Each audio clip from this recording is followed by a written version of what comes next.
நமக்கு என்ன ஞாபகம் வரணும்? இயேசு உயிர்த்தெழுந்த நாள். கிறிஸ்து இயேசு நம்முடைய மேசியா, நம்முடைய ராஜா உயிர்த்தெழுந்த நாள் அப்படிங்கிறது நமக்கு என்ன வந்துடணும்?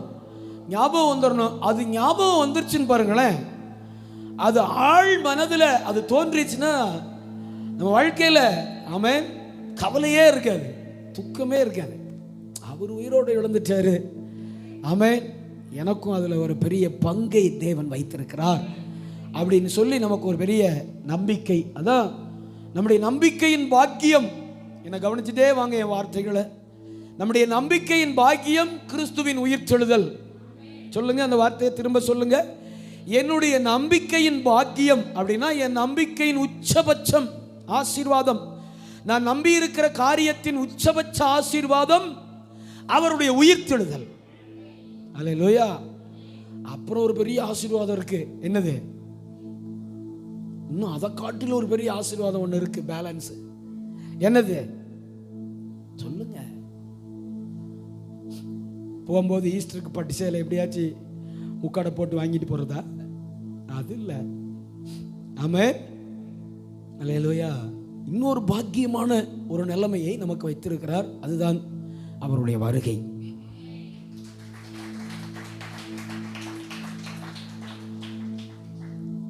அப்போஸ்தலருக்கு எழுதின நடபடிகள் 2வது அதிகாரம் அதனுடைய 24வது வார்த்தையை உயிர்த்தெழுதலின் சத்தியத்திற்கு ஆதாரமாக நான் உங்களை வாசிக்க சொல்லுகிறேன். அப்போஸ்தலர் எழுதின நடபடிகள் 2வது அதிகாரம் அதனுடைய 24வது வார்த்தையை நாம் வாசிக்க கேட்போம். தேவன் அவருடைய மரண உபாதைகளின் கட்டை அவிழ்த்து, தேவன் அவருடைய மரண உபாதைகளின் கட்டை அவிழ்த்து அவரை எழுப்பினார். அவர் மரணத்தினால் கட்டப்பட்டிருக்க கூடாது இருந்தது. அவர் மரணத்தினால் கட்டப்பட்டிருக்க கூடாது இருந்தது. மறுபடியும் அந்த சத்தியத்தை வசனத்தை வாசிக்க கேட்போம். தேவன் அவருடைய மரண உபாதைகளின் கட்டை அவிழ்த்து, அவரை எழுப்பினார். அவர் மரணத்தினால் கட்டப்பட்டிருக்க கூடாது இருந்தது. கவனிங்க, the book of Act, அப்போஸ்தலர் நடபடிகள் பல இடங்களிலே அவருடைய உயிர்த்தெழுதலை குறித்து மிக தெளிவாய் சொல்லப்பட்டிருக்கிறது. பேதுரு 5வது அதிகாரம் வரைக்கும் பயங்கரமா ஆக்ட் பண்ணியிருப்பாரு. ஆக்ட்னா செயலாற்றி இருப்பாரு. 6, 7, 8 சீசர்கள் பல சீசர்களை அங்கே கொலை செய்கிறார்கள்.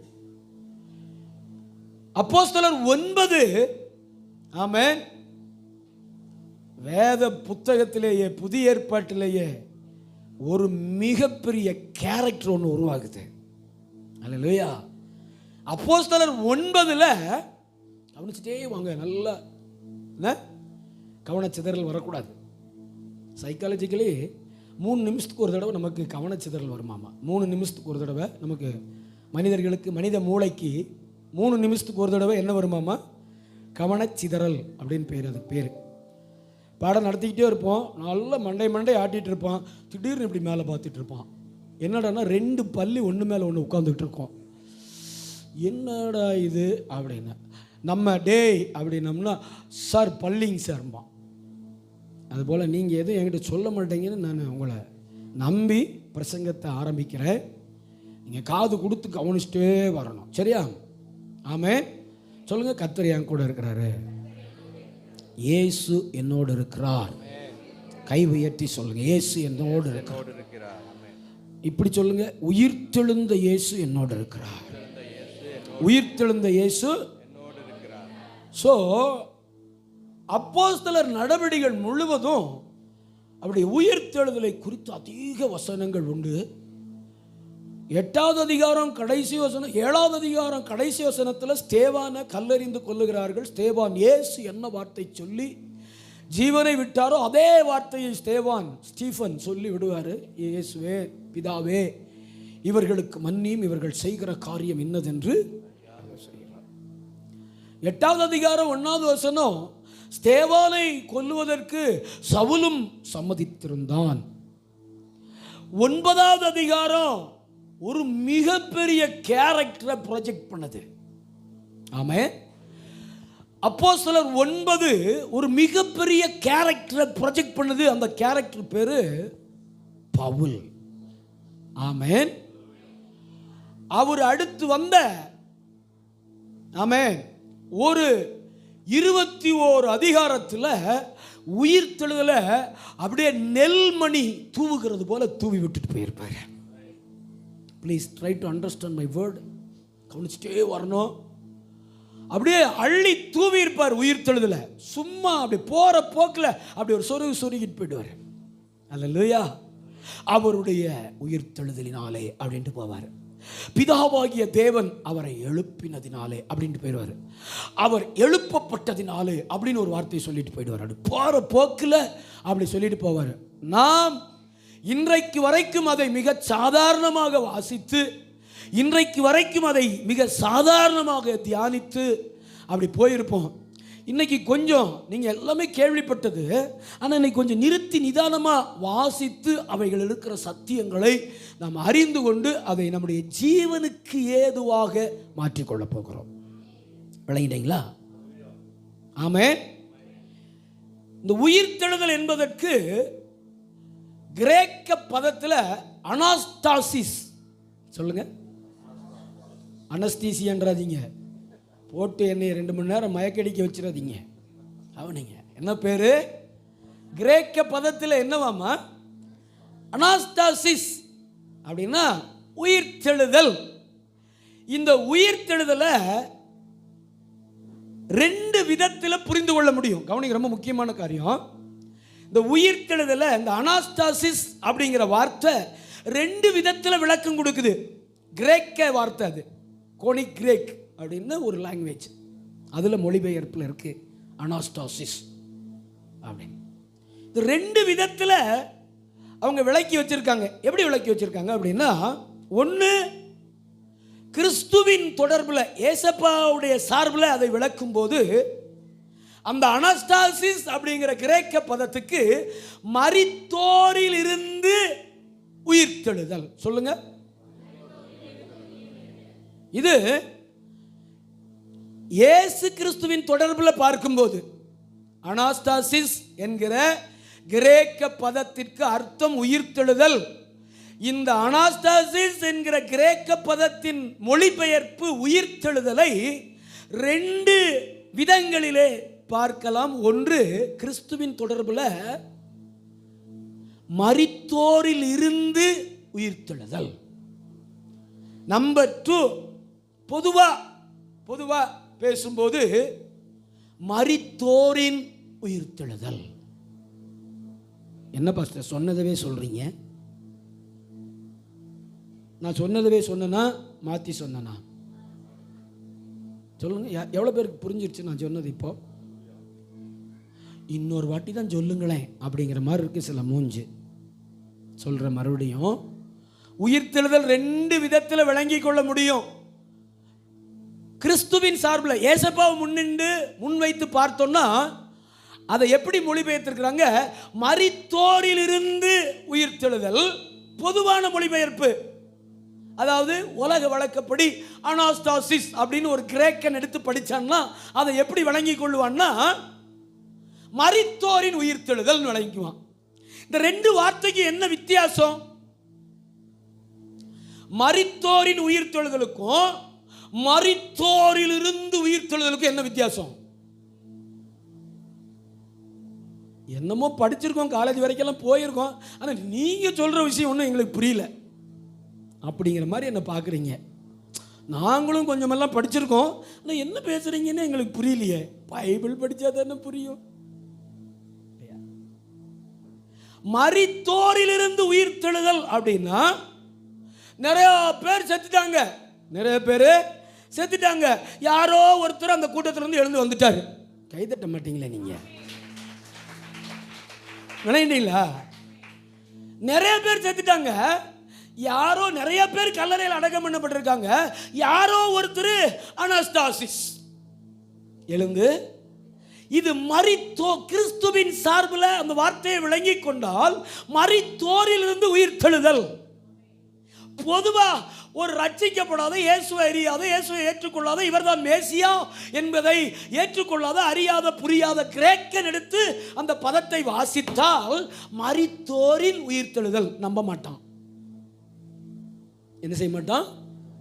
ஏன்? மரித்தோர் ஒரு நாள் என்ன செய்யறது இல்லை, உயிர்த்தெழ மாட்டாங்க அப்படிங்கிறதா கிரேக்கர் உலகத்துடைய நம்பிக்கை. அப்ப மரித்தோரின் உயிர்த்தெழுதல் அப்படின்னா எல்லாரும் மரிச்சாங்க, எல்லாரும் உயிர்த்தெழுவாங்க, எல்லாரும் உயிர்த்தெழுவாங்க. ஆனா கிறிஸ்துவின் சார்பில் அனாஸ்தாசிஸ் என்கிற கிரேக்க பதத்தின் விளக்கம் மரித்தோரிலிருந்து. ஆமென், அல்லேலூயா, ஆமென் தானா?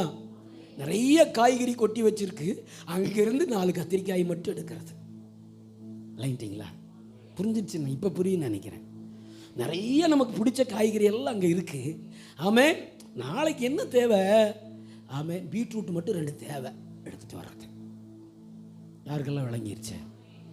ஆமென் தானா? ஆமென். இந்த கிறிஸ்துவின் உயிர்த்தெழுதல் சொன்னல, மரித்தோரில் இருந்து உயிர்த்தெழுதல் சொன்னல. ஆமென். இந்த கிறிஸ்துவின் உயிர்த்தெழுதல் அப்படிங்கிறது, மரித்தோரிலிருந்து உயிர்த்தெழுதல் அப்படிங்கிறது அநேகரை உயிரோடு கூட எழுப்பக்கூடியது. ஆமென். சொல்லுங்க, எப்படி கிறிஸ்து மரித்தார் என்கிற காரியம் அப்பட்டமான வெளிப்படையான உண்மையோ, அதுபோல எல்லளவும் சந்தேகமற்றது அவர் உயிர்த்தெழுந்தார் என்பது. என்ன சொன்னேன்? ஆமென் தானா? அல்லேலூயா. பாருங்க, இந்த உலகம் அவர் மரித்தாருங்கிறத ஏற்றுக்கும். ஆமாம், சிலுவையில் அவரை இயேசுவை அரைஞ்சிட்டாங்க அப்படின்னு ஏற்றுக்குவான். உயிர் தெழுந்தார்னா கொஞ்சம் பேக் அடிப்பான். அவர் உயிரோடு எழுந்துட்டார் அப்படின்னா என்ன செய்வான்? பேக். ஏன்னா அப்போவே ஒரு கதை கட்டி வச்சுருந்தானுங்க. என்ன கதை? சீசர்கள் போய் கல்லை நகர்த்திட்டு என்ன பண்ணிட்டாங்க? அவர் பாடியை தூக்கிட்டு போயிட்டாங்க. ஆனால் ஒரு விஷயம் தெரியுமாங்க உங்களுக்கு? ஆமென். கிரேக்க போலீஸ்காரங்கள்ட்ட யூதர்கள் போய் இவர் உயிரோடு இருக்கும்போது 3ஆம் நாள் உயிர் தெழுந்துருவேன்னு சொல்லிட்டாரு. அதனால எங்களுக்கு ஒரு ஃபோர்ஸ் வேணும், எங்களுக்கு ஒரு ஃபோர்ஸ் வேணும். ஆமாம், பிளாக் கேட்ஸ் வேணும், ஒரு 10 பேர் அனுப்பு அப்படின்னா சாங்ஷன் ஆயிடுச்சு. அவங்களும் கூட்டிகிட்டு வந்து விடிய நின்றுட்டு இருக்காங்க 3 நாளாக. ஆமென். விடிய 3 நாளாக என்ன பண்ணிகிட்டு இருக்காங்க? நின்றுட்டு இருக்காங்க. அவர் பாட்டுக்கு எஞ்சி போய்கிட்டே இருந்தார். அல்லேலூயா. மகனை இன்னும் 4 நாள் நில்றா அப்படின்ட்டு அவர் என்ன பண்ணிட்டாரு? கலிலேயாவுக்கு போயிட்டாரு. வர 2 பேர்த்த, அந்த அம்மா 2 பேரை சந்திச்சுட்டு, நான் கலிலேயாவுக்கு வரேன், சீசர்கள்லாம் அங்கே வர சொல்லிட்டு, குறிப்பாக பேதுருன்னு ஒருத்தன் சுற்றிட்டு இருப்பான், எங்கிட்டாச்சு மீனை பிடிச்சிக்கிட்டு இருப்பான், அவனே வர சொல்லிட்டுன்னு போயிட்டாரு. அல்லேலூயா, ஆமென் தானா? இப்போ கவனிங்க, அவருடைய மரணம், அவர் மரித்தார் என்கிற காரியம் எவ்வளவு அப்பட்டமான உண்மையோ, அவர் உயிரோடு கூட எழுந்தார் என்பதும் எல்லளவும் சந்தேகத்துக்கு இடமின்றி நம்பப்படுகிற ஒரு காரியம். கை உயர்த்தி ஸ்தோத்திரம் பண்ணிருங்க. ஆமென், அல்லேலூயா. அவர் உயிரோடு எழுந்தால், அனாஸ்தாசிஸ், மரித்தோரிலிருந்து அவர் உயிரோடு எழுந்தார். கிறிஸ்துவை விசுவாசித்து ரட்சிக்கப்பட்டு அவரை தன் இரட்சகராய், ராஜாவாய், தன் தகப்பனாய் ஏற்றுக்கொண்டு வாழ்ந்த எவ்வளோ பேர் இந்த உலகத்திலே மரிக்கிறார்களோ அவர்கள் எல்லாரும் ஒரு நாளிலே மரித்தோரில் இருந்து உயிரோடு கூட எழும்புவார்கள். இதுவும் எல்லளவும் சந்தேகத்திற்கு இடமில்லாத காரியம். விளங்கிட்டீங்கன்னு நினைக்கிறேன். ஆமென் தானா? அல்லேலூயா. அதனால தான் ஆண்டவர் சொன்னார் வெளிப்படுத்தல் 1:8, மரித்தேன். என்ன சொன்னாரு? மரித்தேன், ஆனாலும். ஒரு வார்த்தை விட்டுட்டீங்க. ஏன்? அதானே ஹைலைட்டு. இதோட என்ன அர்த்தம்? பாரு அப்படின்னு அர்த்தம். ஆமென். மரித்தேன், கமா இதோ. என்னவாமா? இதோ. எனக்கு இந்த வார்த்தை ரொம்ப பிடிக்கும். இந்த இதோ அப்படிங்கிற வார்த்தை ரொம்ப ரொம்ப பிடிக்கும். ஏன் தெரியுமா? இதோ ஒரு கன்னிகை கர்ப்பவதியாகி. ஆமென். எங்க? ஏசாயா 7 இதோ ஒரு கன்னிகை கர்ப்பவதியாகி. பாருன்னு அர்த்தம். இதோன்னா பாரு, கவனி. இந்த உயிரோடு இருக்கிறாரு. அல்லேலூயா. இதோ உயிரோடு இருக்கிறாரு. நல்ல கவனிங்க. மரித்தேன், ஆனாலும் இதோ சதா காலங்களில் நான் எப்படி இருக்கிறேன்? உயிரோடு. ஆமென் தானா? பேச மாட்டேங்கிறீங்களே. அல்லேலூயா, அல்லேலூயா. நான் உயிரோடு கூட இருக்கிறேன்னு சொன்னாரு. நான் இன்னைக்கு மத்தேயு 28வது அதிகாரத்திலிருந்து ஒரு 10 வசனத்தை எடுத்து மறுபடியும் கதை ஓட்ட ஆரம்பிக்கலை. ஆமென். எல்லாம் அதே கேட்டு கேட்டு கல்லறை நகுத்தப்பட்டது, அவர் இங்கே இல்லை, அப்புறம் எங்கே போனார் அதுவும் தெரியாது. ஆமென். இந்த கதைக்கெல்லாம் நான் வரல. நான் அந்த பிரசங்கத்தை எல்லாம் 15 வருஷத்துக்கே முடிச்சிட்டேன். 15 இயர்ஸ் ஏகோவே முடிச்சிட்டேன். 10-12 வருஷத்துக்கு முன்னாடியே முடிச்சிட்டேன். அதெல்லாம் பேச மாட்டேன் நான். ஆமென். அவர் உயிர்த்தெழுந்ததின் நோக்கம் என்ன? அவர் உயிர்த்தெழுந்ததின் அஸ்திபாரம் என்ன? அவர் உயிர்த்தெழுந்த நாளே என் வாழ்க்கையில் ஏற்பட்ட பாக்கியங்கள் என்ன? ஆமென். ஒருத்தர் வந்தாரு, ஆமென், எனக்காக செத்தாரு, அடக்கம் பண்ணப்பட்டாரு, உயிரோடு கூட எழுந்து நான் திரும்பவும் வருவேன்னு கொஞ்சம் பேர்த்த சொல்லிட்டு போயிட்டாரு. ஆமென். ஒரு 3 வருஷம் ஒரு பயங்கரமான அசைவை இந்த உலகத்தில் உண்டாக்கிட்டு அவர் பாட்டுக்கு போயிட்டாரு. போகும்போது ஒன்று சொன்னார். ஆமென். போகும்போது ஒன்று சொன்னார். என்ன சொன்னார்? இதோ இதோ பாருங்க, அங்கே இதோன்னார். இதோ நான் சீக்கிரமாய். சொல்லுங்க, யாருகிட்ட அப்படி சொல்லிட்டு போவான்? 2 பேர் தான் அப்படி சொல்லிட்டு போவாங்க இந்த உலகத்தில். சொல்லுங்க, அந்த 2 பேர் யாருன்னு என்ன கவனிக்கிறீங்களா? 2 பேர் தான் இந்த உலகத்தில் அப்படி சொல்லிட்டு போவாங்க. ஒன்று, கட்டின மனைவிட்ட புருஷன் சொல்லுவார், இதம்மா நான் சீக்கிரம் வந்துடுறேம்மா. 2, பெத்த பிள்ளைகிட்ட அப்பா சொல்லிட்டு போவார் காலையில், நான் சீக்கிரம் வந்துடுறேன் தங்கம். அல்லேலூயா. ஏன்னா இந்த பிள்ளைங்க காலையில் அப்பா வேலைக்கு கிளம்பும்போது, ஆமென், ஸ்கூலுக்கு போகிற பிள்ளைங்களை பற்றி பேசலை நான். ஒரு 3-4 வயசு வரைக்கும் வீட்டில் பயங்கர வேலைத்தனம் காட்டிகிட்டு இருக்கும் பாருங்க, அதை பற்றி பேசுகிறேன் நான். ஆமென். அது என்ன செய்யும் தெரியுமா? அப்பா அம்மா சட்டையை போட்ட உடனே நானும் வர்றேன் அப்படிங்கும். எனக்கு அந்த அனுபவம் இருக்குல்ல, அதனால தான் சொல்கிறேன், நானும் வர்றேன் அப்படிங்க. ஆமென். சட்டை போட்டுட்டா போதும், நானும் வர்றேன், நானும் வர்றேன். நம்ம எங்கே போகிறோம், எதுக்கு போகிறோம், எப்போ வருவோம் அப்படின்னு நமக்கே தெரியாது. இது காலையில் என்ன செய்யும்? நானும் தான் வருவேன் அப்படி. பார்த்துருக்கீங்களா? எல்லாருக்குமே அந்த அனுபவம் இருக்குது இல்லையா? ஆமென். ஆம்பளை பிள்ளை கூட சமாளிச்சிடலாம். ஜேக்கப் பார்க்குறாரு, என்ன உண்மையாவா சொல்கிறீங்க? நான் உண்மையாவா சொல்கிறீங்க? அவர் பாவம் பரிதாபமாக பார்க்குறாரு என்னையா மேலே நின்று பொய் சொல்லிக்கிட்டு இருக்கீங்க? ஆம்பளை பிள்ளைய கூட சமாளிச்சிடலாம். ஆமென். ஆம்பளை பிள்ளைகிட்ட வரும்போது ஏதாச்சும் வாங்கிட்டு வரேன்னு சொன்னால் வீட்டில் இருந்துக்குவான். பொம்பளை பிள்ளைகிட்ட நீங்கள் என்ன சொன்னாலும் நான் வந்து வாங்குறேங்க. நான் வாங்கிட்டு வரேன்னு சொல்லவே முடியாது. நான் வாங்கிட்டு வரேன்னு இல்லை நானே வந்து வாங்குறேன் அப்படிங்க. ஆமென். இப்போ வரைக்கும் அதுதான் நடக்கு. அல்லேலூயா. கவனிங்க, ஒன்று, மனைவியிடத்தில், தன் நேசித்த மனைவியிடத்தில் புருஷன் சொல்லுவார், இதான் நான் சீக்கிரமாக வந்துடுறேம்மா அப்படி சொல்லுவார். 2, பெத்த பிள்ளை இடத்துல தகப்பன் சொல்லுவார், நான் சீக்கிரமாக வந்துடுறேன். ஆமென். ஆமென் தானா? அல்லேலூயா. கவனிங்க, 2மே நமக்கு அவரு தான், தெரியுமா உங்களுக்கு? ஆமென். இப்ப யார் அவரு? நல்ல கவனி. இப்ப யார் அவரு? தகப்பன். இப்ப யார் அவரு? தகப்பன். After resurrection. சொல்லுங்க, ஆஃப்டர் ரிசரக்ஷன். இந்த பாவ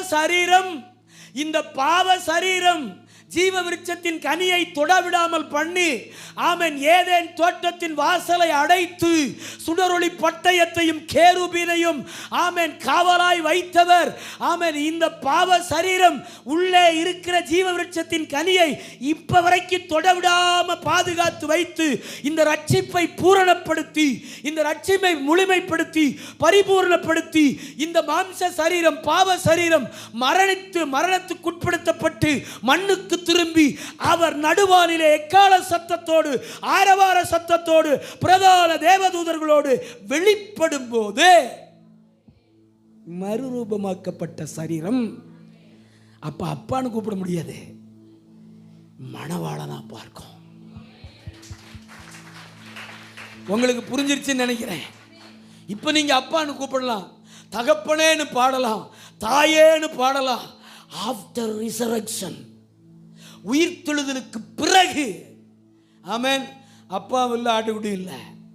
ஆமென். அப்ப என் உறவு வேற உறவு. என்ன உறவு தெரியுமா? அவர் மணவாளன், நான் மணவாட்டி. அல்லேலூயா அப்படின்னு பைபிள் சொல்லுது. ஆமென் தானா? அல்லேலூயா. இந்த பாக்கியத்திலே இணைக்கப்பட்ட நாம் அவருடைய உயிர்த்தெழுதலின் பாக்கியம் என் வாழ்க்கையிலே என்னவாக கொடுக்கப்பட்டிருக்கிறது. கடகடன்னு வசனத்தை மட்டும் பவுலடிகள் அள்ளி தூவி போன கோதுமை மணி போன்ற அந்த உயிருள்ள சத்தியங்களை கொஞ்ச நேரம் தியானித்து விட்டு நாம் இந்த நாளிலே பெரிய ஆசீர்வாதத்திற்குள்ளே கடந்து போக போகிறோம். எவ்வளோ பேர் விசுவாசத்தோடு உட்கார்ந்துட்டு இருக்கிறீங்க? இந்த நாள் என் வாழ்க்கையில் பாக்கியமான நாள் எவ்வளோ பேர் நம்புறீங்க? நல்ல கைகளை தட்டி ஆண்டவருடைய நாமத்தை மகிமைப்படுத்துங்க. அல்லேலூயா சொல்லுங்க, அல்லேலூயா. ரோமருக்கு எழுதின நிருபம் 1 அதிகாரம் 5வது வசனத்தை வாசிக்க கேட்போம்.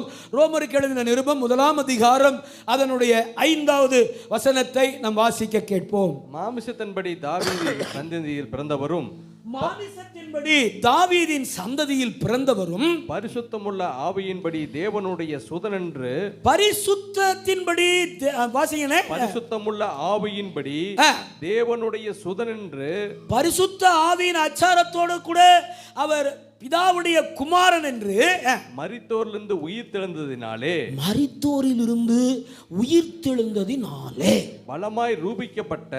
என்னவாமங்க? பலமாய் ரூபிக்கப்பட்ட. நான் முதல் காரியத்துக்கு வந்துட்டேன், இன்ட்ரோடக்ஷன் முடிச்சிட்டேன். கவனிக்கிறீங்களா? தூங்குறவங்கள ஒரு அல்லேலூயா சொல்லுங்க.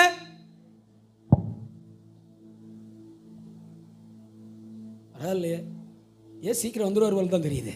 இவ்வளோ அலாட்டாக இருந்தால் சீக்கிரம் வந்துடுவார். ஆமாம், வரட்டும் சொல்லுங்க. வரட்டும் வரட்டும் அப்படின்னு சொன்னால் வேற அர்த்தம்.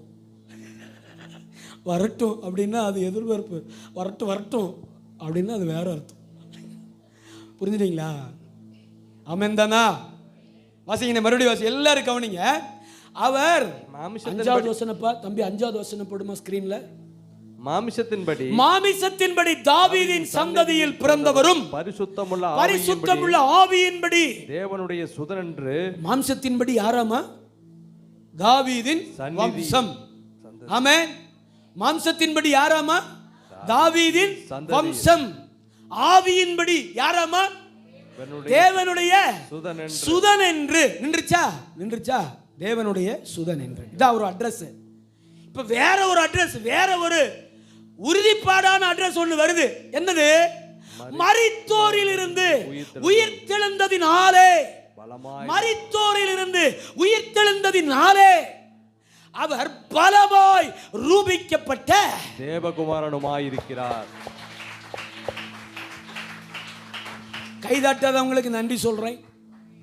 ஆமென். நல்லா கைதட்டுங்க.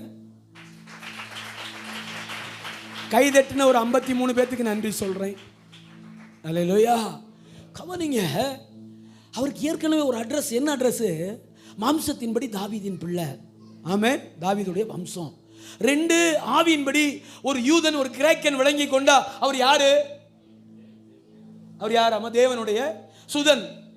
ஆனா ஆமென், மரித்தோரில் இருந்து உயிர்த்தெழுந்ததினாலே இப்ப என்ன ஆயிருச்சுங்க? கணம் கோர்ட்டார் அவர்களே, இனி இந்த கேஸில் இன்னும் விசாரிக்கிறதுக்கு ஒன்றும் இல்லை. இந்த குற்றவாளியை நான் என்ன செய்கிறேன்? விடுதலை செய்கிறேன். வீட்டுக்கு போகலாம். இன்னுமா புரியல? கைதட்ட மாட்டேங்கிறீங்க. ஹல்லேலூயா. ஏன் இப்படி சொல்றேன்னா, அவர் இங்க இருக்கும் போதெல்லாம் விசாரணையில சொல்றாரு, நீர் அவருடைய தேவனுடைய குமாரனா அப்படின்னு பிலாத்து கேட்ட உடனே அப்படியே அப்படின்ட்டு பேச முடிக்கிறாரு. ஆமென். ஆமென் சொல்லுங்களேன். பேதுரு சொல்றாரு, நீ ஜீவன் உள்ள தேவனுடைய குமார். அப்படியே பேதுரு, பரவாயில்லடா, விளங்கிட்டியடா அப்படி நிற்கிறாரு. அவரே சொல்றாரு, நான் அவரால் அனுப்பப்பட்டவரே, நான் அவரால் அனுப்பப்பட்ட ஆளு. என்னை விசுவாசிக்கிறவன் அவரை விசுவாசிப்பான், என்னை காண்கிறவன் அவரை காண்பான். இதெல்லாம் சொல்லிட்டு வர்றாரு. ஒருத்தராலையும் நம்ப முடியல, என்னமோ சொல்றாரு அப்படிங்கிற மாதிரி இருந்துச்சு. எல்லாரும் நம்பின மாதிரி இருக்கு, நம்பாத மாதிரியும் இருக்கு, நம்பின மாதிரியும் இருக்கு, நம்பாத மாதிரியும் இருக்கு. கூட இருந்தவங்களே எத்தனை பேர் நம்பினாங்க நமக்கு என்ன தெரியும் இல்லையா? ஏதோ சோறு மிச்சரும் கிடைக்குதுன்னு கூட போயிட்டு இருந்தாங்க. அல்லேலூயா. போனால் காப்பி மிச்சர் கிடைச்சிடும், ஏதோ 2 வீட்டில் சாப்பிடுங்க ஃபாதர் அப்படிம்பாங்க இல்லையா? நீங்கள் சொல்கிற மாதிரி சோறை போடாமல் சாப்பிடுங்க சாப்பிடுங்க சாப்பிடுங்கம்மிங்க, ஆனால் சோறை போட்டு வர மாட்டீங்க. போட்டு வந்தால் தானே சாப்பிடுவேன். அல்லேலூயா. சாப்பிட்டு போங்க ப்ளீஸ், சாப்பிட்டு போங்க, எனக்கும் வயிறு பசிக்கும். ஆனால் நீங்கள் கிச்சனுக்குள்ளே போக மாட்டீங்க, எப்படி சாப்பிடுவேன் இல்லையா? ஆமென் தானா? என்ன எல்லாரும் ஒரே மாதிரி மூஞ்சி வச்சுருக்கீங்க? இல்லை யூனிட்டியாக இருக்கீங்களோ? ஸ்தோத்திரம். எல்லாரும் ஒரே மாதிரி மூஞ்சி வச்சுருக்கீங்களே, இந்த விஷயத்தில் யூனிட்டியாக இருக்கீங்களோ? ஆமென் தானா? எல்லார்ட்டையும் அவர் ஏற்கனவே சொன்னார், நான் தேவனுடைய குமாரன், நான் தேவனுடைய குமாரன். நிறைய பேர் சொல்றாங்க அவர் தேவனுடைய குமாரன், அவர் மேசியா அப்படி சொல்லிட்டே இருக்காங்க. ஆனால் சிலர் நம்பின மாதிரி இருக்கு, சிலர் நம்பாத மாதிரி இருக்கு. இதை எது தெரியுமா உறுதிப்படுத்தினது? ஆமா ஆமா ஆமா ஆமா, அவர் தேவனுடைய குமாரன் தான் என்கிறதை பலமாய் ஆமென் நிரூபணம் பண்ணினது அவருடைய உயிர்த்தெழுதல். அல்லேலூயா. நம்பர் 1, அவர் தேவனுடைய குமாரன் என்று பலமாய் ரூபிக்கப்பட்டது. எது? அவர் 3ஆம் நாளில் சொன்னபடியே. ஆமென். அல்லேலூயா. பாருங்க, பிலாத்துக்கு ஒரு வெளிப்பாடு, பிலாத்துக்கு ஒரு வெளிப்பாடு. என்ன வெளிப்பாடு? இயேசு யூதர்களின் ராஜா. INRI, ஐயன் சிலுவைக்கு மேலே எழுது, நீர் எப்படி நீர் வந்துட்டான், எல்லாம் வந்துட்டான், யூதர்கள் வந்துட்டான், கிரேக்கன் வந்துட்டான், நீர் எப்படி இப்படி போர்டு போடலாம்? ஆமென். இயேசு யூதர்களின் ராஜா அப்படின்னு அவர் பாட்டுக்கு எழுதி அனுப்பிட்டாரு. அப்படி போடக்கூடாது, ஒரு சின்ன கரெக்ஷன் இருக்கு. என்ன கரெக்ஷனு? இயேசு யூதர்களின் ராஜா என்று சொன்னான்னு எழுதுங்க. பிலாத்து சொல்றாரு, நான் எழுதினதே. பிலாத்து எழுதல சார், பிலாத்து எழுதல, பரலோகம் எழுதுச்சு. அல்லேலூயா. பிலாத்து எழுதல, பரலோகம் எழுதுச்சு. அவர் ராஜா. He is a king of king. ஆமென். அல்லேலூயா. பலமாய் ரூபிக்கப்பட்ட தேவ குமாரன் என்று விளக்கி இந்த உலகத்துக்கு சொன்னது அவருடைய 3ஆம் நாள் உயிர்த்தெழுதல். ஆமென். மறுபடியும் மத்தேயுவில் போய் கல்லை புரட்டுங்க. உங்கள் வாழ்க்கையில் இருக்கிற நம்ம தான் புரட்டிட்டு தானே வந்திருக்கோம். நம்ம பார்க்காத பாறையா, நம்ம பார்க்காத கல்லா, என்ன நம்ம புரட்டாத கடப்பாறையா கல்லா? அல்லேலூயா. எல்லாம் புரட்டிட்டு தான் வந்திருக்கோம். புரட்டப்பட்ட கல்லுக்குள்ள இருந்து வெளிப்பட்டவரோடு என்னுடைய ஐக்கியம் எப்படி இருக்கிறது? புரட்டப்பட்ட கற்களின் வெளியே வந்த தெய்வத்தோடு என் உறவு எப்படி இருக்கிறது? என் நடக்கை எப்படி இருக்கிறது? நான் அவரை எப்படி விளங்கி கொண்டிருக்கிறேன்? நான் எப்படி அவரை பார்க்கிறேன்? எப்படி புரிந்து கொண்டு இருக்கிறேன்? அதான முக்கியம் சபைக்கு. ஆமென்.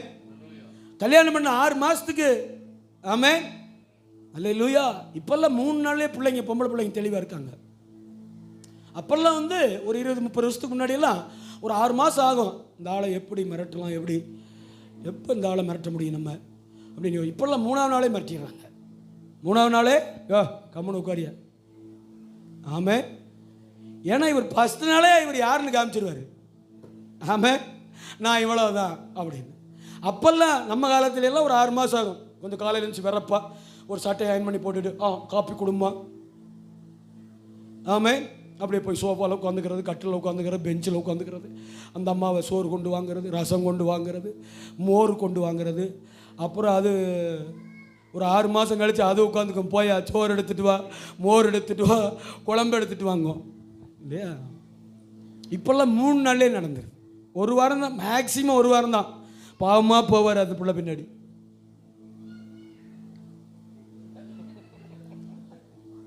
ஸ்தோத்திரம். அந்த காட்சியெல்லாம் நான் பார்க்கக்கூடாதுன்னு நினைக்கிறேன். எழுத்த வீடு வேற, எனக்கு எரிச்சல் வந்துடும். இப்போ நினைப்பான், நீங்கள் மட்டும் பாஸ்டரம்மா பின்னாடியே இருக்கிறையா, ஏயா நீர் மட்டும் பாஸ்டரம்மா எங்கள் ஆண்டி பின்னாடியே தானே இருக்கிற. ஆமே, ஒரு 2 வாரமாச்சு கொஞ்சம் பாவலை பண்ணு, என்ன கொஞ்சம் வரப்பா, நான் தான் மாப்பிள்ளை அப்படின்னு எடுத்தவொடனே கவுந்துடக்கூடாது. புரிஞ்சுட்டீங்களா? ஆமென். கவனிங்க அன்பு தேவ பிள்ளைகளே, அவர் தேவனுடைய குமாரன் என்று அந்த உயிர்த்தெழுதல் நிரூபித்தது. ஆமென் தானா? நம்பர் 2 வாசிங்க, அப்போஸ்தலர் நடவடிக்கைகள்.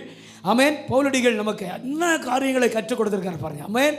அப்போஸ்தலர் நடவடிக்கைகள், ஆமென், 13வது அதிகாரம் 32 33 வாசிங்களே ஐயா, வாசிங்கண்ணே. நீர் என்னுடைய குமாரன். நல்ல கவனிங்க, கவனிச்சே வாங்க. நீர் என்னுடைய குமாரன் சொல்றாரு. நீர் என்னுடைய குமாரன், இன்றுதான் நான் இன்று நான் உம்மை ஜெனிப்பித்தேன் என்று 2ஆம் சங்கீதத்தில் எழுதி இருக்கிறபடியே இயேசுவை எழுப்பினதனாலே. நல்ல கவனிங்க, இயேசுவை எழுப்பினதனாலே. யார் எழுப்பினா இயேசுவை? மரியாமாவா? இல்ல பக்கத்தில் நின்றுட்டு இருந்த யோவானா? ஆமென், சொல்லுங்க. இல்ல ரொம்ப சுறுசுறுப்பா அவருக்கு முன்னாடி ஓடி போய் வேலை பார்த்த பேதுருவா? ஆமென். இல்ல அவர் வருகிறார், தலைவர் வருகிறார் அப்படின்னு சொல்லி வழியை ஆயத்தம் பண்ண யோவானா?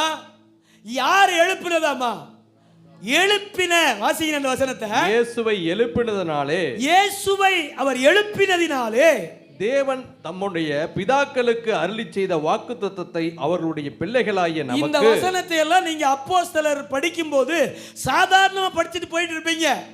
ஆனா உயிர்த்தெழுந்த நாள்ல அதை தியானிக்கும் போது அவர் என்ன செஞ்சார், அவருடைய உயிர்த்தெழுதல் நம்முடைய வாழ்க்கையில என்ன செய்தது என்பதை அழகாக விளங்கிக் கொள்ள முடியும். பிரித்து பார்க்கும்போது அழகா விளங்கிக் கொள்ள. நல்லா கவனிங்க, எப்படி ஆரம்பிக்கிறார் பாருங்க பவுல். ஆமென்.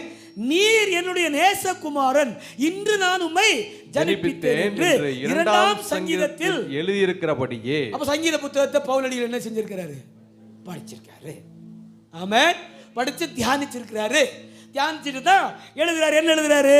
இயேசுவை எழுப்பினதினாலே தேவன் நம்முடைய பிதாக்களுக்கு அருளி செய்த வாக்குத்தத்தத்தை. ஆமென். நம்முடைய பிதாக்களுக்கு அருளி செய்த வாக்குத்தத்தத்தை அவர்களுடைய பிள்ளைகளாகிய நமக்கு. கவனிங்க, கோர்வையா இருக்கும், ஒரு கண்டினியூட்டி இருக்கும் பாருங்க. ஆனா விளங்காது. நீங்க தனியா உட்காந்து அப்போஸ்தலர் படிச்சீங்கன்னா புரியாது. அது நமக்கு என்ன வந்துச்சு அப்படின்னு நீங்க இது வரைக்கும் வாசித்துட்டு இருக்கீங்க. அப்படிதானே பைபிள் படிக்கிறீங்க. அடுத்த அதிகாரம் இல்லையா? அப்படிதானே போயிட்டு இருக்கு கதை இல்லையா? அங்க என்ன நடந்திருக்கு? ஆமென். நோக்கம் என்ன? இல்லையா? ஒரு பைபிள் வசனத்தை நீங்க வாசிக்கும் போது நோக்கம் என்ன, தேவனுடைய நோக்கம் என்ன, அங்க அதான் வாசிக்கணும். ஆமென். அல்லேலூயா. ஏதோ பிரசங்கத்துக்காக வாசிக்க கூடாது. இன்னைக்கு 2 அதிகாரம் அண்ணன் வாசிக்க சொல்லியிருக்காங்க அப்படிங்கிறதுக்காக 2 அதிகாரத்தை வாசித்துட்டு, ஆமென். சிலரை பார்த்துருக்கீங்களா, சாப்பாடு ஒரு கையில் இருக்கும், பைபிளை லெஃப்டில் திருப்பிட்டு இப்படி வாசிக்கிறது. சில பேர் பார்த்துருக்கீங்களா, எப்படி ஜெபம் பண்ணுவாங்கன்னு ஷூவில் மாட்டிட்டு ஹெல்மெட்டை தலைக்கு மாட்டி சாவியோட, நல்ல ஆண்டவரே. எப்படி நல்ல ஆண்டவர் ஆனாரு?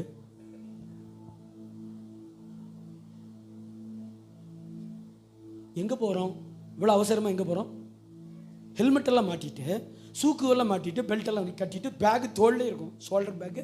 அப்புறம் ஜெபிக்கிறது எப்படி? நல்ல தகப்பனே, இந்த நாளெல்லாம் இருக்கவே மாட்டார் கூட. எப்படி? ஒரு ஆயத்தம் கிடையாது, ஒரு அக்கறை கிடையாது, ஒரு காத்திருப்பு கிடையாது. நான் போக வேண்டிய வேலைக்கு நான் என்ன செய்வேன்? ஓடிக்கிட்டே இருப்பேன். ஆனால் நல்ல ஆண்டவரே, என்னோடு கூட, என் மனைவியோடு கூட, என் பிள்ளைகளோடு கூட, என் குடும்பத்தோடு, அப்புறம் என்னை ஞாபகம் வந்துச்சுன்னா எங்கள் பாஸ்டரோடு கூட துளியும் இருக்க மாட்டார்.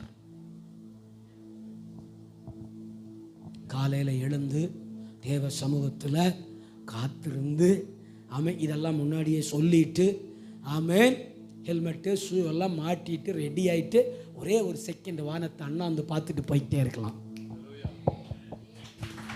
அல்லேலூயா. ஒரு செகண்ட் வானத்தை அண்ணாந்து பார்த்துட்டு போயிட்டே இருக்கலாம் நம்ம வேலைக்கு. ஆமென் தானா? இப்ப என்ன சொல்றார்? இயேசுவை எழுப்பினதினாலே தேவன் நம்முடைய பிதாக்களுக்கு அருளை செய்த கொடுத்துட்டாரு வாக்குத்தத்தத்தை. அவர்களுடைய பிள்ளைகளாகிய நாச்சிபாளையத்திலே வாழ்கிற நமக்கு நிறைவேற்றினார் என்று நாங்களும் உங்களுக்குள்ளே சுவிசேஷமாய் அறிவிக்கிறோம். ஐயா தட்டுங்க, புரிஞ்சனால தம்பி கை தட்டுறாரு. அல்லேலூயா. இப்ப இயேசு உயிரோடு எழுந்தனால நமக்கு என்ன கிடைச்சிருக்கு?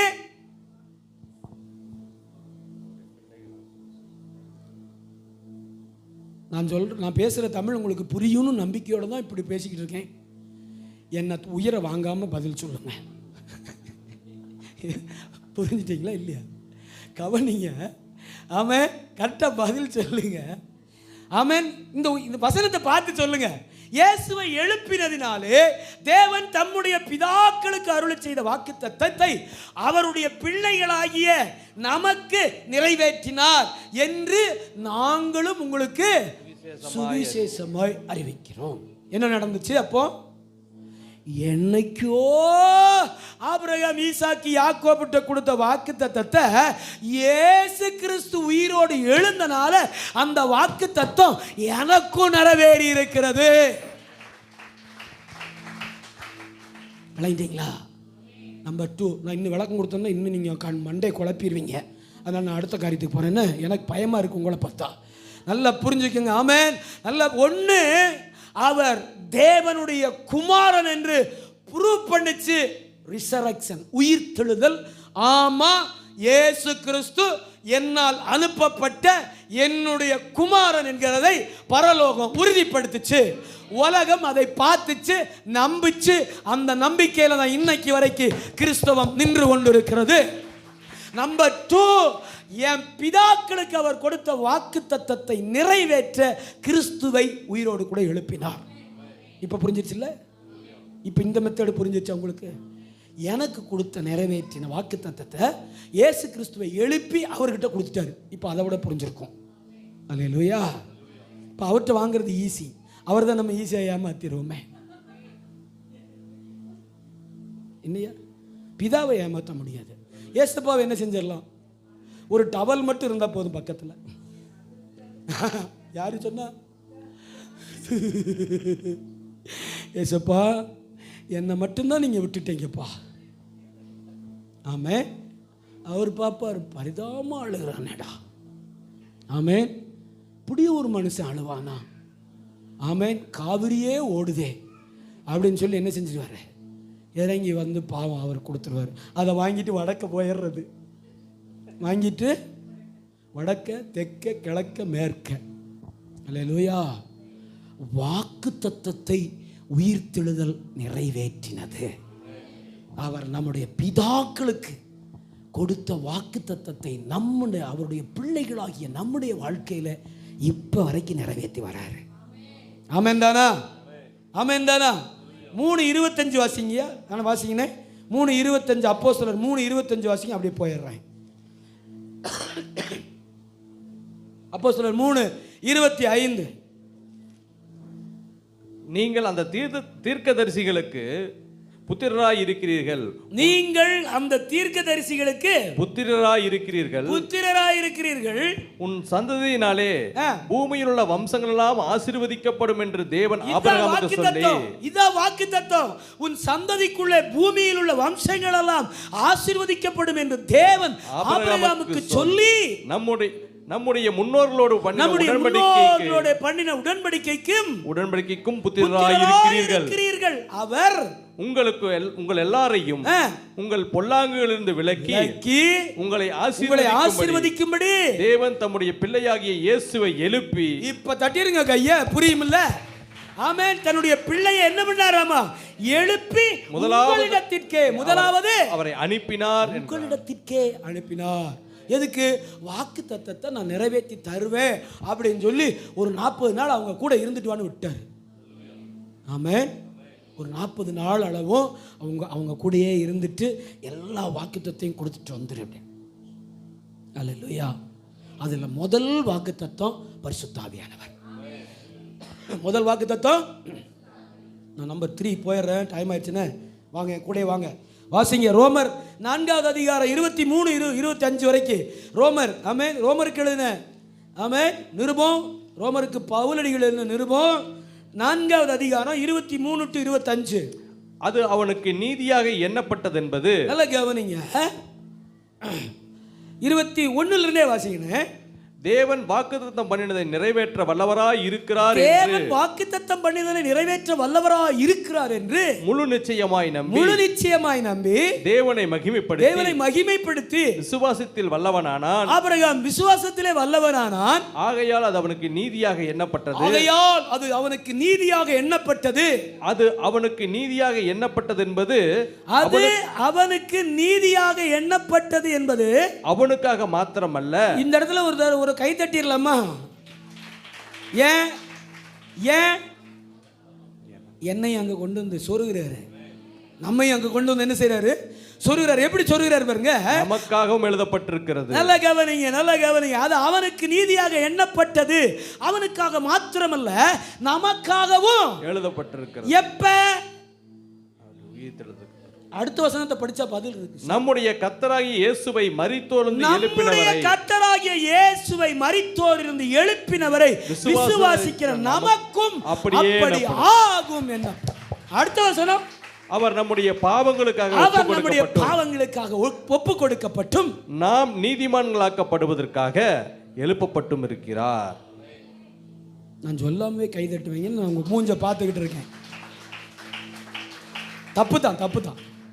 தப்பு என் மேல் நிறைய இருக்கு.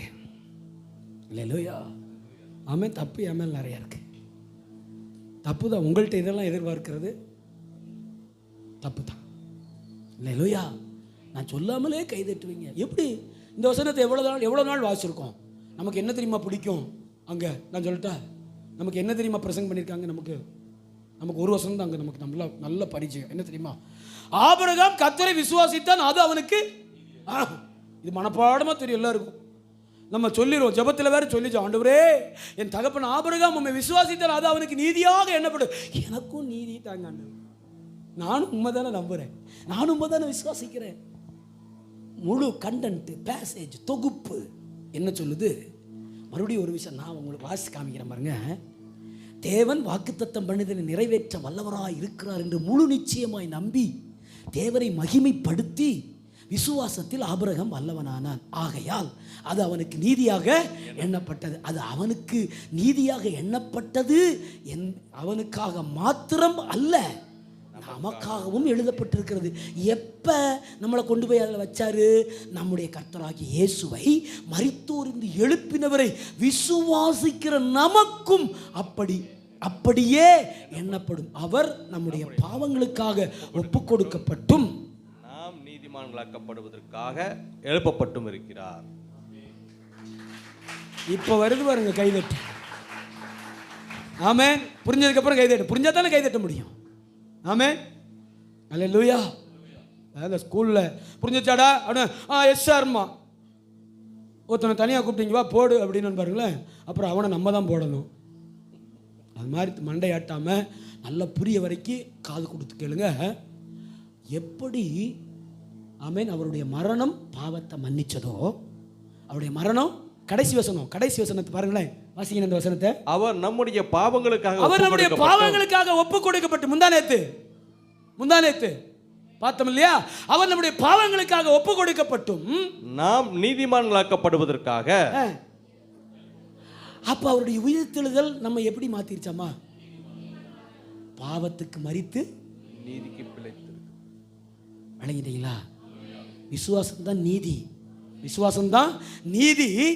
எப்படி பாவத்துக்கு முந்தானேத்து அவரோட கூட சிலுவையில் அறையப்பட்டோமோ, இன்னைக்கு நீதிக்காக என்ன நீதிமான ஆக்குகிறதற்காக அவர் உயிரோடு கூட எழுந்தார். அவருடைய உயிர்த்தெழுதல் என்னுடைய வாழ்க்கையில நீதிகரிப்பை உண்டாக்கிற்று. நான் என்ன பேசிட்டு இருக்கேன் தெரியுங்களா? உயிர்த்தெழுதலின் பாக்கியம். நம்பர் 1, அவர் தேவனுடைய குமாரன் என்று பலமாய். அப்ப நம்ம ஆராதிக்கிற தேவன் ஆமென் ஏதோ எல்லை காவல் படையில் வேலை பார்த்தவர் இல்லை. அல்லேலூயா. நாம் ஆராதிக்கிற தேவன் இந்திய தேசத்தின் ஆமென் கப்பல் படையில் தளபதியாக இருந்தவர் இல்லை.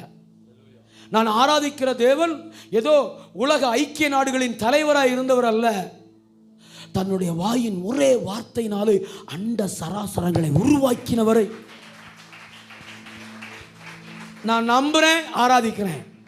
அவர் தேவனுடைய குமாரன். நம்பர் 2, வாக்குத்தத்தங்களை, பிதாக்களுக்கு கொடுத்த வாக்குத்தத்தங்களை அவருடைய உயிர்த்தெழுதல் என் வாழ்க்கையிலே கொண்டு வந்து சேர்த்தது. நம்பர் 3, பாவத்துக்கு செத்திருந்த என்னை நீதிக்கு பிழைக்கும்படி அவருடைய உயிர்த்தெழுதல் மாற்றிற்று. இதை நான் பாக்கியமாய் எண்ணுகிறேன். விளையினங்க நினைக்கிறேன். நம்பர் 4 வாசிச்சிருக்கேன், ஏன்னா இன்னும் பேசின புரியாது. ஆமென். வாசிங்க. எபேசியர் 2 எபேசியர்கள் இன்னைக்கு பவுல் என்ன சொல்லியிருக்காருன்னு பார்த்துட்டு வரோம். சரியா? எபேசியர் 2வது அதிகாரம், அதனுடைய எபேசியர் 2வது அதிகாரம் என்னுடைய 4வது வசனத்திலிருந்தே வாசிக்கிறேன். தேவனோ இரக்கத்தில் ஐஸ்வரியமுள்ளவராய். தேவன் எப்படிப்பட்டவராமா? இரக்கத்தில் எல்லாரும் சொல்லுங்க. பிதாவாகிய தேவன் எப்படிப்பட்டவராமா? இரக்கத்தில் ஐஸ்வர்யம் உள்ளவர். நம்மில் அன்பு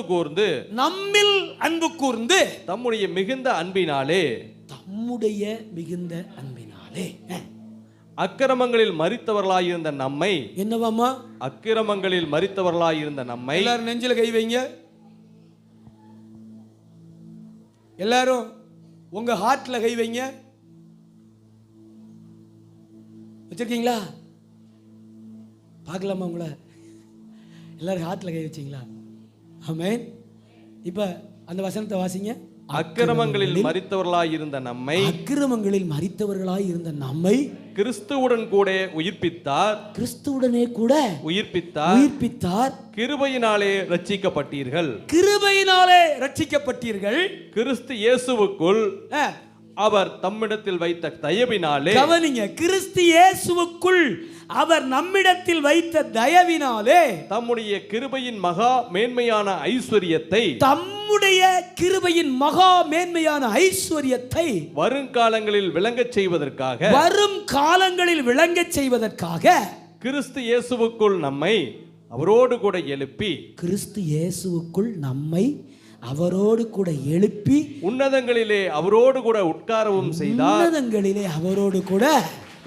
செய்தார். வா, கையை தட்ட மாட்டேங்கிறீங்களே. அல்லேலூயா. ஆமென் சொல்லுங்க.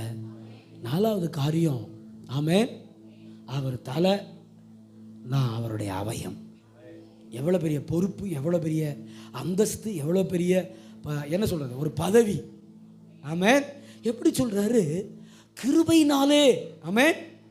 தேவனோ இரக்கத்தில் ஐஸ்வர்யம் உள்ளவராய் நம்மில் அன்பு கூர்ந்து தம்முடைய மிகுந்த அன்பினாலே அக்கிரமங்களில் மரித்து போயிருந்த நம்ம என்ன பண்ணாராமா? கிறிஸ்துவுடனே கூட உயிர்ப்பித்தார். கிருபையினாலே ரட்சிக்கப்பட்டீர்கள். கிறிஸ்துவுடனே கூட உயிர்ப்பிக்கப்பட்டது என்னதாமா?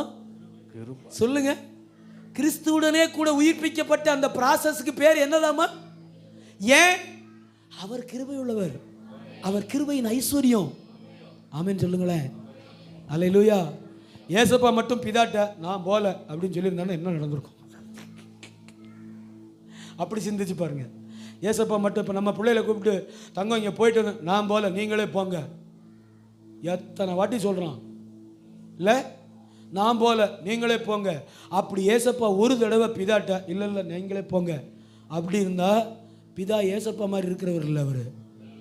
ஆமே. பந்தாடுறவர், பல்லுக்கு பல்லு, கண்ணுக்கு கண்ணு. ஆமே. பிதானால தான் என்னவே பிறந்துச்சு. நியாயப்பிரமாணமே உண்டாச்சு. நியாயப்பிரமாணமே, லீகலிசமே, சட்டமே அவரால் தான் வந்துச்சு. ஆமே. அது கடுமையாக இருந்ததை பார்த்து கொஞ்சம் இறக்க வச்சார். சட்டம் சாதாரண சட்டம் இல்லை. சாவு வீட்டுக்கு போயிட்டு வந்தால் 7 நாள் துளி அலசி கட்டிட்டு வாசல்லே படுத்துக்கணும். இருக்க முடியுமா? ஆமே. சாவு வீட்டுக்கு போயிட்டு வந்தா 7 நாள் என்ன செய்வோம்? துணியை காலை மாலையும் உள்ள அலசி காய போட்டு எடுத்து 7 நாள் ஸ்நானம் பண்ணி அப்புறம் தான் வீட்டுக்குள்ளே போகணும். இருக்க முடியுமா? ரொம்ப கடுமையாக இருந்துச்சு. பாவம் அவரே இறக்கப்பட்டு இரக்கத்தில் ஐஸ்வர்யம் உள்ளவரா. சரி, இது என்ன தான் பண்ணுறது? அப்புறம் ஒரு பயம் ஃபாலோ பண்ண மாட்டேங்கிறான். ஆமென் அப்படின்னு சொல்லி தன்னுடைய ஒரே பேரான குமாரனை அப்படி டிஸ்கஸ் பண்ணும்போது அவர் சொல்கிறாரு, யார் என்னுடைய காரியம். ஏசையா பார்க்குறார் ஒரு காட்சியை. கவனிச்சுட்டே இருக்கீங்களா? தூங்குறவங்களாம் ஒரு அல்லேலூயா சொல்லுங்க. பள்ளி பார்க்குறவங்களாம் ஒரு அல்லேலூயா சொல்லுங்க. ஆமென். கவனிங்க, டிஸ்கஸ் பண்ணுறாரு. ஏசையா ஒரு காட்சியை பார்க்குறாரு. பிதாவாகிய தேவன் கேட்கிறாரு, யார் என்னுடைய காரியமா, எவன் என்னுடைய காரியமா போவா, யார் என் காரியமா போவா, இந்த பூமி அழிஞ்சிக்கிட்டு இருக்கே, லீகலிசம் முடியலையே, சட்டம் இவங்களால தாங்க, யார் என்னுடைய காரியமா. எல்லாரும் நம்ம எல்லாம் என்ன நினைக்கிறோம் தெரியுமா? ஏசையா நாவை பாட்டு மட்டும்தான் பாடுறோம். நாக்க நீட்டி இருக்குமா என்னைக்காச்சு? ஆண்டவர் ஒரு கொள்ளிக்கட்டை எடுத்து வைங்க, பாட்டு பாருங்கண்ணே. ஏசையா நாவை தொட்டது போல, நாக்கு நீட்டுக்கு நான் வைக்கிறேன், விடுவோமா? அது ஏசையாவை ஆண்டவர் அனுப்பல. ஏசையா அந்த காட்சியை பார்த்து எழுதுறாரு. பிதாவாகிய தேவன் பரலோகத்தில் கேட்கிறார், யார் என்னுடைய காரியமாய் போவார். ஏசப்பா சொல்றார், நான் போகிறேன், என்னை அனுப்பும். ஐ வில் கோ, என்னை அனுப்புங்க. சென்ட் டு மீ, என்ன அனுப்புங்க, நான் போறேன். 61வது அதிகாரம் இன்னொரு தீர்க்க தரிசனம். ஆமென். 61வது அதிகாரத்தில் ஏன் அவரை அபிஷேகம் பண்ணி பிதாவாகிய தேவன் இந்த பூமிக்கு அனுப்பினார்னு இருக்கு. ஆமென் தானா? கவனிங்க, கிறிஸ்து இயேசுவுக்குள் அவர் நம்மிடத்தில் வைத்த தயவினாலே, தம்முடைய கிருபையினாலே மகா மேன்மையான ஐஸ்வர்யத்தை வருங்காலங்களில் விளங்கச் செய்வதற்காக அவரை மரித்தோரில் எழுப்பி நம்மை உன்னதங்களிலே கொண்டு போய் என்ன செஞ்சாராமா? உட்கார. எங்க கிடந்தவங்கள வாசிங்கனே. அக்கிரமங்களில் மரித்தவர்களாய் இருந்த நம்மை கிறிஸ்துவுடன் கூட உயிர்ப்பித்தார். கிருபையினாலே ரட்சிக்கப்பட்டீர்கள். கிறிஸ்து இயேசுவுக்குள் அவர் தம்மிடத்தில் வைத்த தயவினாலே தம்முடைய கிருபையின் மகா மேன்மையான ஐஸ்வரியத்தை, கிறிஸ்து இயேசுவுக்குள்ளதான் அவர் நம்ம மேல வைத்த தயவு இருக்கு. அப்ப பிதாவாகிய தேவன் உங்க மேல வைத்த தயவை யார் மூலம் தான் நீங்க பார்க்க முடியும்? அப்ப நீ தள்ளி நிலை, நான் டைரக்டா பார்த்துக்கிறேன் சொல்லவே முடியாது. சொல்லவே நீங்க தேவனுடைய தயவை பார்க்கணும்னா யார் மூலம் தான் பார்க்க முடியும்? கிறிஸ்துவின் மூலம் தான் பார்க்க முடியும். ஏன்னா அவருடைய சித்தமும் இவருடைய இரத்தமும் என்னை சுத்தமாக்கிற்று.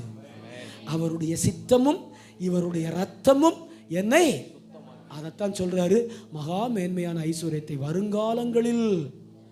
என்ன வருங்காலத்தில் என்ன நடக்க போகுது? இயேசுவுக்குள் நம்மை அவரோடு கூட அவ்வளவு உட்கார வச்சுட்டாரு. வருங்காலத்தில் என்ன நடக்க போகுது? விளங்க செய்வதற்காக வருங்காலத்தில் என்ன நடக்க போகுது? 1000 வருஷ அரசாட்சியில் அவரோடு கூட ஆளுகை செய்ய போகிறோம். கை தட்டிடுங்க. நம்பர் 4, ஆமென். அவர் சபைக்கு தலையாய் இருக்கிறார், நான் அந்த சரீரத்துக்கு அவயவங்களாய் இருக்கிறோம். ஆமென் தானா? நம்பர் 5 படிச்சுட்டு முடிக்க போகிறோம். முடிச்சிடலாமா? வாசிங்க. ஆமென். 1 கொரிந்தியர் 15வது அதிகாரம் 20லிருந்து 23. 1 கொரிந்தியர் 15 20லிருந்து 23. பவுலடிகள் அவருடைய உயிர்த்தெழுதலை குறித்து சபைக்கு என்ன சொன்னார்? அதுதான் என் பாக்கியம். அதான் நான் தியானிச்சுட்டு இருக்கிறோம். வாசிங்கண்ணே. 1 கொரிந்தியர் 15வது அதிகாரம் 20லிருந்து 23 வரைக்கும். கிறிஸ்துவோ எழுந்து, கவனிங்க, கிறிஸ்துவோ மரித்தோரிலிருந்து எழுந்து நித்திரை அடைந்தவர்களில் முதற்பலனானார். மனுஷனால் மரணம் உண்டானபடியால், நல்ல கவனிங்க, மனுஷனாலே மரணம் உண்டானபடியினாலே மனுஷனால் மரித்தோரின் உயிர்த்தெழுதலும் உண்டாயிற்று. கையை தட்டிருங்க. எந்த மனுஷனால மரணம் உண்டாயிற்று? எந்த மனுஷனால மரணம் உண்டாயிற்று? ஆதாமினாலே மரணம் உண்டாயிற்று. எந்த மனுஷனாலே நமக்குள்ளே உயிர்த்தெழுதல் உண்டாயிற்று? கிறிஸ்து என்கிற, ஆமென், மனித அவதாரத்தில் வந்த தேவ குமாரனினாலே நமக்கு என்ன உண்டாயிற்று? உயிர்த்தெழுதல் உண்டாயிற்று. ஹல்லேலூயா, ஹல்லேலூயா. அப்ப கவனிங்க, நமக்கு ஒரு உயிர்த்தெழுதல் நிச்சயம். ஆமென். எவ்வளவு பேர் விசுவாசிக்கிறீங்க? ஆமென். நான் செத்தா உயிரோட வருவேன் பாஸ்டர். எவ்வளோ பேர் பேயா வந்துடாதீங்க என்ன. ஆமென். வந்துட்டு அங்கே காட்சி கொடுக்கறது, இங்கே காட்சி கொடுக்கறது, கதவை தட்டுறது, சரக்கு புறக்குன்னு வாசல் முன்னாடி நடக்கிறது, இந்த சோழியெல்லாம் வச்சக்கூடாது. சரியா? ஆமென். ஆமென் சொல்லுங்க. நான் என்னுடைய பிள்ளைகளுக்கு காட்சி கொடுக்குறேன்ட்டு வந்துடக்கூடாது. அவங்க என்கிட்ட தான் நிறையா வருவாங்க, அப்புறம் நான் குடுமையை பிடிச்சிருவேன். சரியா? அந்த சோழி இல்லாமல் எனக்கு ஒரு உயிர்த்தெழுதல் நிச்சயம். இயேசு உயிரோடு கூட எழுந்தா அவரை விசுவாசித்து நீதிக்குட்படுத்தப்பட்ட நானும் என்ன செய்வேன்? உயிரோடு கூட எழும்ப. பாருங்க, மனுஷனாலே மரணம் உண்டானபடினாலே ஆதாமினால மரணம் உண்டாச்சு, இயேசுனால உயிர்ப்பு உண்டாயிருச்சு. நான் இன்னும் 2 வசனத்தை அடையாளம் காமிச்சிடுறேன். 23வது வசனம், 22, 23 வாசிங்களேன். என்ன சீக்கிரம் வாசிங்க. ஆதாமுக்குள் எல்லாரும் மரிக்கிறது போல, ஆதாமுக்குள்ளே இப்ப நம்ம எல்லாரும் என்ன செஞ்சாகணும்? ஏன் மரிக்கணும்? நம்ம எல்லாரும் மரிக்கணும். இப்ப மரணம் இல்லைன்னு ஒரு குரூப் பேசிட்டு இருக்கான்ல, இந்த பக்கமெல்லாம் படிக்க மாட்டானுங்க போல தெரியுது இல்ல. சாவாமை கொஞ்ச நாள் இந்த grace, hyper grace, lower grace, middle grace என்னென்னமோ பேசிட்டு இருக்கானுங்க இல்லையா. இப்ப ஆரம்பிச்சிட்டானுங்க என்னதியா? சாவாமை. ஏன் நீ செத்து சாவாமை உள்ள பேசிட்டு காலையில் நைட்டு போய் ஐசியூல அட்மிட், மத்தியானம் வரைக்கும் சாவாமையை பிரசங்கம் பண்ணிட்டு அப்புறம் நியூஸ் வருது, சோ அண்ட் சோ ஐசியூல உயிருக்கு போராடி கொண்டிருக்கிற. உன்னை யாரு சாவாமையை பேச சொன்னா? சாவு இருக்குல்ல சார், சாவு இருக்கு. எதுக்கு? இந்த பாவ சரீரத்துக்கு என்ன இருக்கு? இந்த பாவ சரீரம் மண்ணுக்கு போனாதான் அவரால் அனுப்பப்பட்ட ரட்சிப்பு பூரணப்படும். இல்லைன்னா ரட்சிப்பு பூரணப்படாது.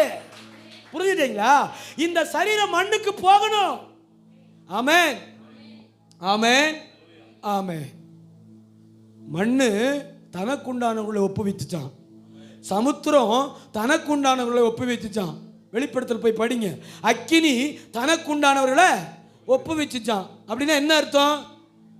புதைச்சவன்லாம் வருவான், எரிச்சவன்லாம் வருவான், அப்படியே கொண்டு போய் கடல்ல கொட்டினவன்லாம் எழும்புவான் அப்படின்னு அர்த்தம். அதான் சமுத்திரம் தனக்குண்டானவர்களை ஒப்புவித்தது, அக்கினி தனக்குண்டானவர்களை ஒப்புவித்தது, பூமி தனக்குண்டானவர்களை ஒப்புவித்தது. இந்த சின்ன விஷயமா புரியல உன் மரமண்டைக்கு. சாவாமை பற்றி பேசிட்டு காலையிலேருந்து மத்தியானம் வரைக்கும் பேசிட்டு 2 மணிக்கு ஐசியூவில் அட்மிட், 4 மணிக்கு உயிர் பிரிஞ்சிருச்சு. ஆமே, சாவு இருக்கு. ஆமே, பரிசுத்தவானின் மரணம் கர்த்தருடைய பார்வைக்கு. ஏன் அதெல்லாம் மறந்துடுறோம் நம்ம? ஆமேன்னு சொல்லுங்க. இந்த பாவ சரீரம் மண்ணுக்கு போகணும், அப்போதானே மறுரூபமாக்கப்பட முடியும். அப்போதானே கிறிஸ்துக்கு ஒப்பான சாயல்ல மறுரூபமாக்கப்படையும். அப்போதானே நமக்கு ஒரு உயிர்ப்பு இருக்குன்னு, உயிர்த்தெழுதல் இருக்குன்னு நிச்சயம் நமக்கு இருக்குல்ல. ஆமென் தானா? அப்போ 5வது காரியம், நமது உயிர்த்தெழுதல் உறுதியாக்கப்பட்டது அவருடைய உயிர்த்தெழுதலினாலே. நம்முடைய உயிர்த்தெழுதலும் உறுதியாக்கப்பட்டது கிறிஸ்துவின் உயிர்த்தெழுதலினாலே. வார்த்தை புரிஞ்சிருச்சா உங்களுக்கு? இன்னொரு வசனத்தை வாசிங்களேன். 23 வாசிங்களேன். 23 சீக்கிரம். ஆதாமுக்குள் எல்லாரும் மரிக்கிறது, அவனவன் தன் வரிசையினால் உயிர்ப்பிக்கப்படுவான். அவனவன் தன் வரிசையிலே உயிர்ப்பிக்கப்படுவான். முதற் பலனானவர் கிறிஸ்து. முதல்ல அவரு, பின்பு அவர் வருகையில் அவருடையவர்கள் உயிர்ப்பிக்கப்படுவார்கள். அவருடைய வருகையில் அவருடையவர்கள் உயிர்ப்பிக்கப்படுவார்கள். அதன் பின்பு முடிவு உண்டாகும். அதற்கு பின்பு முடிவு உண்டாகும். 44வது வசனம். 44. ஜென்ம சரீரம் விதைக்கப்படும். அப்ப இந்த சரீரத்துக்கு பேர் என்ன மாமா? ஜென்ம சரீரம். இந்த சரீரத்துக்கு பேர் என்னங்க? ஜென்ம சரீரம். கரெக்டா சொல்லுங்க. ஜென்மம், ஜென்ம சரீரம். பேச மாட்டேங்கிறீங்க. ஜென்மம், இதுக்கு பேர் என்னதாம்மா? ஜென்ம சரீரம். சொல்றோம்ல பாப்பாவை, ஜென்மம். ஆமே, ஜென்ம சரீரம் என்ன செய்யப்படுமா? விதைக்கப்படும். ஆவிக்குரிய சரீரம் எழுந்திருக்கும். இந்த சரீரத்துக்கு பேர் என்ன சரீரம் மாமா? ஜென்ம சரீரம். இது ஆமே, உள்ள போட்டா தான் அது என்னவா மாற்றப்படும்? ஆவிக்குரிய சரீரமா எழுந்திருக்கும். ஜென்ம சரீரமும் உண்டு, ஆவிக்குரிய சரீரமும் உண்டு. அந்தபடியே முந்தின மனுஷனாகிய ஆதாம் ஆத்மாவானான். என்றெழுதியிருக்கிறது. பிந்தின ஆதாம் உயிர்ப்பிக்கிற ஆவியானவர். பிந்தின ஆதாம் உயிர்ப்பிக்கிறவர். காரணம் அவர் உயிரோடு கூட எழுந்தவர். மரணத்தையும் பாதாளத்தையும் பிசாசின் தந்திரங்களையும் பூமியும் கல்லறைகளையும் ஜெயித்தவர். அதனால எனக்கு என்ன உண்டு? உயிர்ப்பு உண்டு. எனக்கு ஒரு உயிர்த்தெழுதல் உறுதி. ஆமென். சிலுவையில நான் அறையப்பட்டது உறுதினா உயிர்த்தெழுதல் உறுதி. ஆமென் தானா? 49 வாசிங்க. 49. மேலும் மன்னானவருடைய சாயலை நாம் அணிந்திருக்கிறது போல. கவனிங்க, அவருடைய உயிர்த்தெழுதலுடைய பாக்கியம் மேலும் நமக்கு மன்னானவருடைய சாயலை நாம் அணிந்திருக்கிறது போல வானவருடைய சாயலையும் அணிந்து கொள்வோம். கையை தட்டிட வேண்டாமா? கையை தட்டிட வேண்டாமா? பவுல் எப்படி அள்ளி தூவிட்டு போயிருக்காரு பாருங்க. எப்படி? ஆமென். சுவிசேஷ புத்தகத்தை விட நிருபத்தை இருக்கு பாருங்க உயிர்த்தெழுதலை குறித்து. அவ்வளவு அட்டகாசமான சம்பவங்கள். அப்படி தூவிட்டு போயிருப்பாரு. ஆமென். எப்படி எழுதியிருக்காரு பாருங்க. மண்ணானவருடைய சாயலை நாம் அணிந்திருக்கிறது போல வானவருடைய சாயலை என்ன செய்வோமாமா? அணிந்து கொள்வோம். எப்போ? உயிர்த்தெழுதலிலே. அப்ப நமக்கு ஒரு உயிர்த்தெழுதல் நிச்சயம். சொல்லுங்க, வலது கையை உயர்த்தி சொல்லுங்க. நான் சொல்ற மாதிரி சொல்லுவீங்களா? நான் சாவேன் ஆனா எந்திரிச்சிருவேன். சொல்லுங்க, நான் சாவேன் ஆனா எழுந்திருவேன். ஆமென். ஆமென். இப்படி சொல்லுங்க. நான் இங்க சாவேன். சொல்லுங்க, நான் இங்க சாவேன், நான் அங்க எழுந்திருப்பேன். ஏன்னா அவர் எழுந்தவர். அவர் யாராமா? அவர் எழுந்தவர். ஆமென். 2 தீமோத்தேயு 2:8. 2 தீமோத்தேயு 2:8. யாருக்கெல்லாம் முடிக்கணும்னு மனசு போய்கிட்டு இருக்கு, முடிச்சிருங்க பாஸ்டர், போட்டு கொலை அக்குறீங்களே அப்படின்னு யாருக்கெல்லாம் போயிட்டு இருக்கு? நிச்சயமா போகாது. நீங்க ஏன்னா ட்ரினிட்டி காஸ்பல்ல இருக்கிறீங்க. நான் விடுவதாக இல்லை. ஆசிங்க. தாவீதின் சந்நிதியில் பிறந்த இயேசு கிறிஸ்து. கவனிங்க, தாவீதின் சந்ததியில் பிறந்த இயேசு கிறிஸ்து என் சுவிசேஷத்தின்படியே. என்னங்க இவருக்கு எங்க வந்துச்சு இவ்வளவு தைரியம்? தாவீதின் சந்ததியில் பிறந்த இயேசு கிறிஸ்து என் சுவிசேஷத்தின்படியே மரித்தோரிலிருந்து எழுப்பப்பட்டவர் என்று நினைத்துக்கொள். மரித்தோரிலிருந்து எழுப்பப்பட்டவர் என்று நினைத்துக்கொள். இந்த சுவிசேஷத்தின் நிமித்தம் நான் பாதகன் போல் கட்டப்பட்டு துன்பத்தை அனுபவிக்கிறேன். தேவ வசனமோ கட்டப்பட்டிருக்கவில்லை. கையை தட்டிருங்க. அல்லேலூயா. நான் இந்த சுவிசேஷத்துக்காக கட்டப்பட்டிருக்கிறேன். நான் இந்த சுவிசேஷத்துக்காக அடிபடுவேன். நான் இந்த சுவிசேஷத்துக்காக போராடுவேன். நான் இந்த சுவிசேஷத்துக்காக பசியிலும் பட்டினியிலும் நிர்வாணத்திலும் உயர்விலும் தாழ்விலும் மரணத்திலும் ஜீவனிலும் ஏன் சமுத்திரத்தில் நிர்வாணியா கூட இருந்திருக்கிறேன். எதுவும் என்னை கவலைக்குள்ள தள்ளல. ஆனால் நீங்களும் நானும் இப்படி இருக்கிறது பவுலுக்கு ரொம்ப கவலையா இருக்கான். அல்லேலூயா. சொல்றாரு, இந்த சுவிசேஷத்தின் நிமித்தம் பாதகன் போல கட்டப்பட்டு துன்பத்தை வேத வசனமோ தேவனுடைய வார்த்தையோ கட்டப்பட்டிருக்கவில்லை.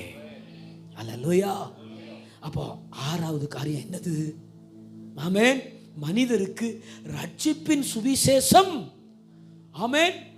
மனிதருக்கு ரட்சிப்பின் சுவிசேஷத்தை உயிர்த்தெழுதல் இந்த பூமியிலே உண்டாக்கி வைத்து போனது. இப்போ எப்படி சுவிசேஷம் சொல்லுவோம்? சுவிசேஷம்னா என்ன? நான் உங்களுக்கு சொல்லியிருக்கேன் ஏற்கனவே. What is gospel? சுவிசேஷம்னா என்ன? அவருடைய பிறப்பு, இறப்பு, அதையும் சேர்த்து தானே சொல்லணும். அப்போ ஒரு ஃபுல் காஸ்பல் அப்படின்னா அங்க என்ன இருக்கணும்? பிறப்பு, இறப்பு, உயிர்த்தெழுதல், வருகை. சொல்லுங்க, பிறப்பு, இறப்பு, உயிர்த்தெழுதல், வருகை, எல்லாம் சேர்ந்ததுதான் ஃபுல் காஸ்பல். இதுக்கு பேர் தான் ஆமென் சுவிசேஷம். சுவிசேஷம் என்றால் நற்செய்தின்னு அர்த்தம். நற்செய்தினா நல்ல செய்தி. எது நல்ல செய்தி நம்ம வாழ்க்கையில்?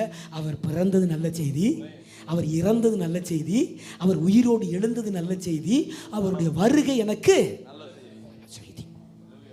ஆமென் தானா?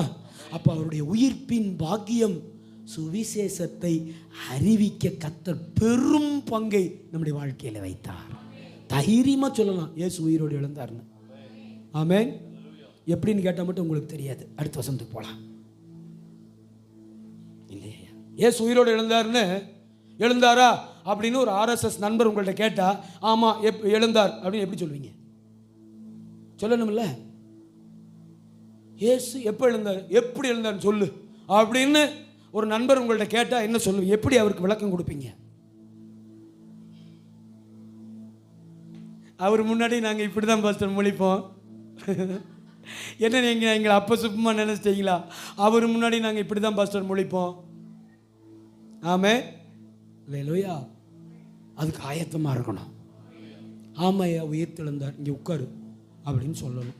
என்ன பாஸ்டர் சொல்கிறது? இப்போ சொன்னா நேரம் பத்தாது, அடுத்த வசனத்துக்கு போவேன்னு. ஆமேன், வாசிங்க. அல்லேலூயா. 1 கொரிந்தியர் 15:7. 1 கொரிந்தியர் 15:7. அவ்வளோதான், முடிஞ்சு. 1 கொரிந்தியர் 15:7. பின்பு யாக்கோப்புக்கும் அதன் பின்பு அப்போஸ்தலர் எல்லாருக்கும் தரிசனமானார். எல்லாருக்கும் பின்பு அகால பிறவி போன்ற எனக்கும் தரிசனமானார். ஆமென். 15:17. 1 கொரிந்தியர் 15:17. கிறிஸ்து எழுந்திராவிட்டால் 17 கிறிஸ்து எழுந்திராவிட்டால் உங்கள் விசுவாசம் வீணாயிருக்கும். உங்கள் விசுவாசம் என்னவாயிருக்கும்? அம்மா, வீணாயிருக்கும். நீங்கள் இன்னும் உங்கள் பாவங்களில் இருப்பீர்கள். இன்னும் நீங்க எங்க இருப்பீங்க? பாவங்களிலே இருப்பீர்கள். என்ன மனுஷங்க இவரு? ஆமே, நான் தான் சொன்னேன்ல, அப்படியே அசால்ட்டா தூவிட்டு போயிருப்பாரு உயிர் தெழுதலை, ரிசரக்ஷனை அப்படி அப்படி அள்ளி தூவிட்டு போயிருப்பாரு. கவனமாக படித்தாதான் புரியும். இல்லைன்னா நாமும் அப்படியே நுனிப்புல் மேயிற மாதிரி மேய்ஞ்சிட்டு போயிடுவோம். அவர் எப்படி அப்படியே போடாத மாதிரியே போட்டுட்டு போனாரோ, பவுல் எப்படி போடாத மாதிரியே போட்டுட்டு போனாரோ, நாமளும் மேயாத மாதிரியே மேய்ஞ்சிட்டு போயிடுவோம் நுனிப்புல், இல்லையா? அப்படி இல்லாமல் அவர் எவ்வளவு நேக்கா போட்டுட்டு போயிருக்காரோ அவரை விட கில்லாடியை நம்ம இருக்கணும். ஆமே, ஏன் சொல்லுங்க? ஏன் சொல்லுங்க? அவர் அன்னைக்கான ஆளு, நான் இன்னைக்கான ஆளு. புரியல? அவரு பழைய ஆளு, நான் புது ஆளு. அப்ப அவரு எனக்கு தெரியாமவே அப்படியே புரிஞ்சுக்குவான் அப்படின்னு அள்ளி தூவி போட்டு போனதை நான் பொறுக்கி எடுக்கிற இடத்துல நான் இருக்கணும். ஆமே, அப்படியே பார்த்து பார்த்து பொறுக்கிற இடத்துல நம்ம இருக்கணும். ஆமா, அப்பதான் பவுலும் சந்தோஷப்படுவாரு, ஏசப்பாவும் சந்தோஷப்படுவாங்க. ஆமேன் தானா? என்ன சொல்றாரு? உங்க விசுவாசம் வீணா போயிருக்கும். அவர் மட்டும் உயிர் தெழலைன்னா, ஆமேன், கிறிஸ்து எழுந்திராவிட்டால் உங்கள் விசுவாசம் வீணா இருக்கும். சொல்லவே முடியாதுல்ல, யார்ட்டையும் சொல்ல முடியாதுல்ல. எங்க ஏசப்பா வரப்போறாரு, ஆமேன், எழுந்தா தானே வர முடியும். எங்க ஏசப்பா வரப்போறாரு, ஆமேன். அவர் வந்தார்னா எல்லாரையும் சேர்த்துக்கொள்ள போறாரு. நீங்க ரெடியா இருங்க. நீங்க எங்க கூட வரதுக்கு ஆயத்தமா இருக்கீங்களா? வாங்க, வந்து பாருங்க, ரெடியாக இருக்கு, உங்கள் வாழ்க்கையை மாற்றிக்கிங்கன்னு எதை வச்சு சொல்ல முடியும்? அவருடைய உயிர்த்தெழுதல் மேல் கொண்ட விசுவாசத்தை வச்சு தான் சொல்ல முடியும். அவர் உயிர் தெழாவிட்டால் நான் நம்பியிருக்கிற நம்பிக்கை வீணாக போயிடும், கிறிஸ்தவம் வீணாக போயிடும், அவர் மேல் நான் கொண்டிருக்கிற விசுவாசம் வீணாக போயிடும். ஆமென் தானா? அப்போ நமது விசுவாசம் அர்த்தமுள்ளதாகி, நம்முடைய விசுவாசம் அர்த்தமுள்ளதாக்கப்பட்டது அவருடைய உயிர்த்தெழுதல். கடைசி வசனம் 54 57 வரைக்கும். 54 57 வரைக்கும். அழிவுள்ளதாகிய இது அழியாமையும் சாவுக்கேதுவாகிய இது சாவாமையும் தரித்து கொள்ளும் போது மரணம் ஜெயமாக விழுங்கப்பட்டது என்று எழுதியிருக்கிற வார்த்தை நிறைவேறும். மரணமே உன் கூர் எங்கே? பாதாளமே உன் ஜெயம் எங்கே? மரணத்தின் கூர் பாவம், பாவத்தின் பலன் நியாயப்பிரமாணம். நம்முடைய கர்த்தராகிய இயேசு கிறிஸ்துவினாலே நமக்கு ஜெயம் கொடுக்கிற தேவனுக்கு ஸ்தோத்திரம். அல்லேலூயா. சொல்லுங்க அல்லேலூயா. ஆமென். அழிவுள்ளதாகிய இது அழியாமையை தரித்து கொள்ளும். சாவுக்கு ஏதுவான இது சாவாமையை தரித்து கொள்ளும். அப்படின்னா என்ன அர்த்தம்னா, நித்தியமா அவரோடு கூட வாழ்கிற பாக்கியத்தை இந்த உயிர்த்தெழுதல் நமக்கு பாக்கியமாக தந்திருக்கிறது. அப்படி கேட்கிறாரு பாருங்க. பவுல் கொரிந்து பட்டணத்தை பார்த்து தம்முடைய ஜனங்களை கொண்டு பரிசுத்த ஆவியின் நிறைவோடு கேட்கிறாரு, மரணமே கூர் எங்கே? மரணமே கூர் எங்கே? பாதாளமே ஜெயம் எங்கே? ஜெயம் எங்கே? அப்படி சொல்லிட்டு நம்முடைய கர்த்தராகிய இயேசு கிறிஸ்துவினாலே நமக்கு ஜெயம் கொடுக்கிற தேவனுக்கு ஸ்தோத்திரம். ஜெயம் கொடுக்கிற தேவனுக்கு ஸ்தோத்திரம். எல்லாரும் ஸ்தோத்திரம்னு சொல்லுங்க. ஸ்தோத்திரம். ஆமென். நமக்கு எப்படி ஜெயம் கொடுக்க போறாரு? எப்படி? இப்ப எதை குறித்து பார்த்துட்டு இருக்கோம்? அப்ப நம்ம ஜெயம் எதுல இருக்கு? நம்முடைய ஜெயம், கடைசி ஜெயம், நம்முடைய ஜெயம் எதுல இருக்கு? உயிர்த்தெழுதல். அவரோடு கூட உயிர் தெழும்புவது.